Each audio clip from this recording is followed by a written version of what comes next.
This fight's, I think it's the first fight at Allegiant Stadium, right? 40,000 people? I think we're gonna do a little more than that. A little more? You're Yeah, gonna squeeze them in? they're gonna do 70. 70?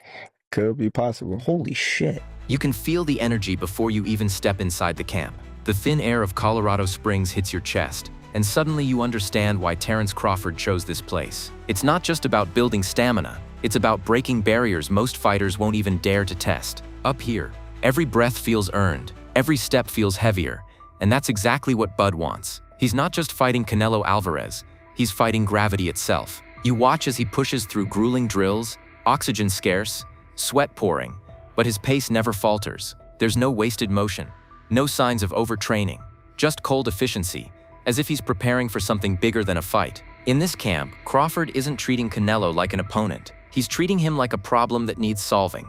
Every punch into the heavy bag carries that vibe, sharp, deliberate, and filled with bad intentions. It's the type of training that doesn't just build muscle, it sharpens instincts. You can see in his eyes he already knows the ending, like the fight's been scripted in his head. The same intensity that once overwhelmed Errol Spence is back, but now it's refined, more dangerous. This is a version of Bud that seems less like a man preparing for 12 rounds and more like a scientist engineering the perfect weapon. When you witness that, it forces you to wonder how much of boxing is physical and how much is mental. Canelo may have the frame, the density, the legacy muscle, but Crawford is dissecting every angle, every potential weakness, until nothing is left but opportunity. Standing here, you don't see doubt in his team, only certainty. They speak about him with a calm that feels almost eerie, as if the outcome is already sealed. But what about you? When you look at Crawford's preparation, do you see a fighter building towards the upset of the decade? Or just another man walking into the power of Canelo Alvarez? You can't ignore the size difference. When you stand next to Canelo Alvarez, you notice something right away. He's built differently. From his neck down to his ankles, everything about him screams density. His wrists, his hands, his midsection, even the way he carries his legs. It's like every part of his body was forged for combat. He isn't towering like a heavyweight, but every ounce of him is muscle, compact and explosive. That's why opponents often describe him like hitting a wall. No matter how sharp your shots are, he doesn't budge. It's that tank-like build that's carried him through 4 weight classes, shattering faces and silencing critics along the way. Now compare that to Crawford. He's the technician, the chess player, the one who reads the ring like a puzzle. He doesn't overwhelm you with mass. He overwhelms you with decisions. Against Errol Spence, he showed just how much his brain matters in a fight, setting traps and pulling the trigger at the perfect second. It wasn't brute force that dismantled Spence. It was timing, precision, and the kind of IQ that makes mistakes feel like life or death errors. And that's where the clash becomes fascinating. Boxing history says the bigger man usually wins. Size matters. Weight classes exist for a reason, but history also has its exceptions. Those rare nights when skill is so refined it flips the script. Crawford's supporters believe this is one of those moments. They argue that Bud doesn't need to match Canelo pound for pound. At first they was like, nah, he's too big. You need to focus on your weight class and things like that. But at the time, I'm like, there's no one at my weight class that's on that level of Canelo. He only needs to be one step ahead in the exchange. But here's the gamble. If Crawford can't make his power transfer up in weight, then Canelo won't just walk him down. He'll crush him in close quarters. Yet if Bud's skill proves enough to neutralize that tank-like frame, the night could end in chaos. So what do you think? In a battle between size and skill, are you siding with Canelo's legacy-built power, or Crawford's mind that turns every fight into a chess match? You don't just brush off Shawn Porter's words. This is a man who's been in the ring with Terence Crawford, who felt his timing, his power, and his ring IQ firsthand. Porter isn't some fan hyping from the sidelines.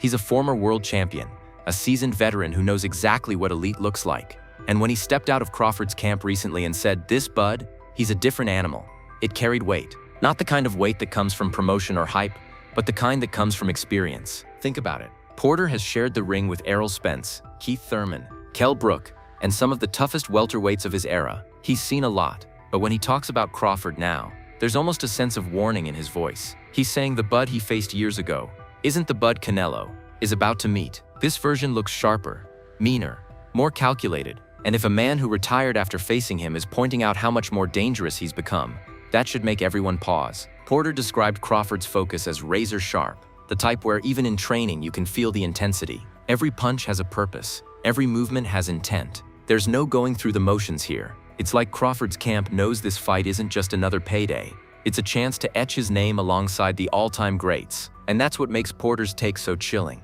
If the Crawford who dismantled Spence last year was already the best version we'd seen, and now he's leveled up again, then we might be looking at something historic. Fighters don't usually evolve this late in their careers. They plateau, they slow down. But Crawford? He's trending in the opposite direction. So here's the question.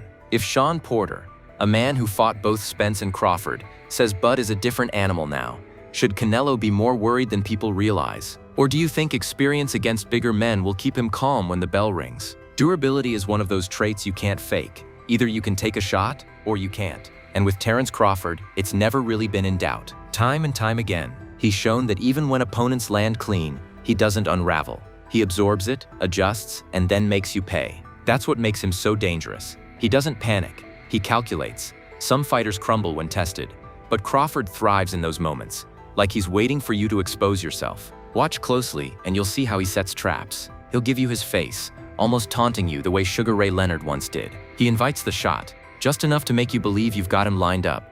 But that's the setup. The second you commit, he steps back, finds the angle, and cracks you with a counter that changes the entire rhythm of the fight. It's not reckless, it's intentional, and it takes supreme confidence to pull it off. That's why so many analysts call him an alien in the ring. His vision, his reflexes, and his anticipation make him feel a step ahead of time itself. Doubters, at the end of the day, at the end of the fight, they all gonna cry when they get home. You know, and I get that. Against Errol Spence, you saw it in full display. Every punch Spence threw started to look predictable, because Crawford had already solved the puzzle before the bell even rang. And when you combine that level of fight IQ with toughness, you get a fighter who's nearly impossible to break down. The concern for Canelo is obvious. If Bud can withstand Canelo's power shots and history shows he can take a punch, then the danger flips. Suddenly, Canelo's walking into the same traps that have ended so many others. It won't be a battle of who hits harder. It'll be a battle of who makes the smarter move under fire. And Crawford has made a career out of punishing mistakes. So here's something to think about.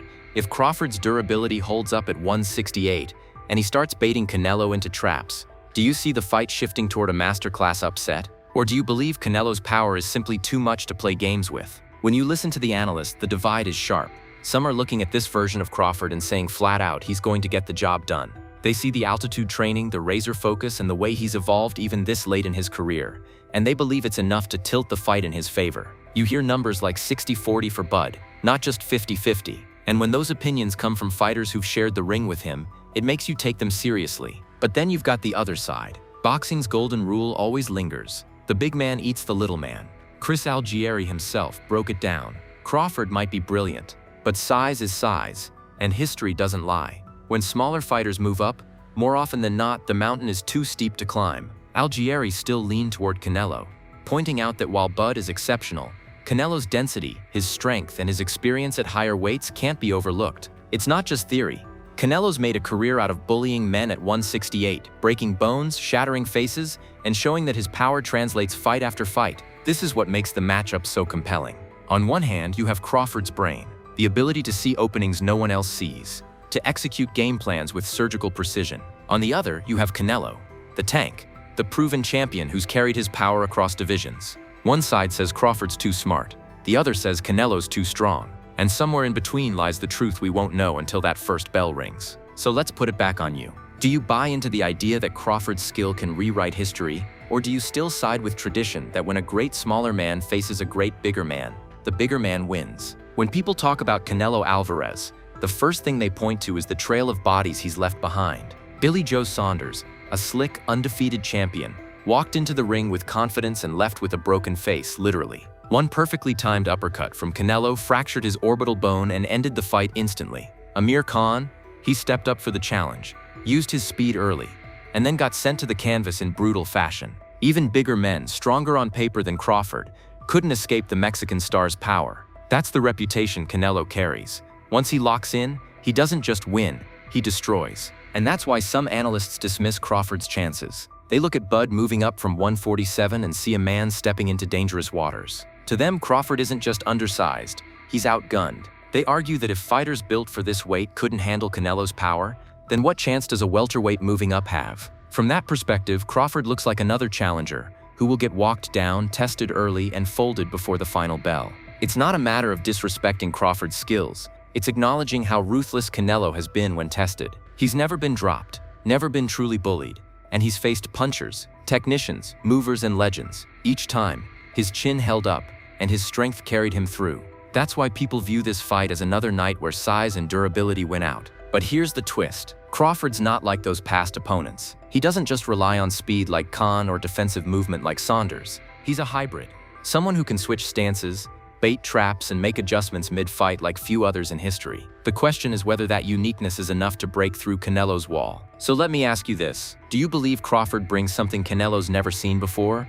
Or do you think Canelo's history proves he's already solved fighters like Bud before the first punch is even thrown? At the end of the day, this fight isn't just about belts, rankings, or paydays. It's about legacy. For Canelo Alvarez, it's a chance to prove that his reign at 168 is untouchable, that no man moving up in weight, no matter how skilled, can crack his fortress. His resume already reads like a Hall of Fame plaque, but taking down Terence Crawford would cement him as one of the greatest of this era, a champion who defended his ground against every type of challenger. For Crawford, though, the stakes feel even higher. He's already unified a division, already dismantled one of the best in Errol Spence. But stepping into the ring with Canelo is different. It's daring to cross a line most fighters won't even approach. If he pulls this off, it's not just another win, it's history. It would be the type of upset that flips the script, that makes people rethink everything they believed about weight classes and limits. Crawford isn't just chasing victory, he's chasing immortality. That's why this fight feels bigger than boxing.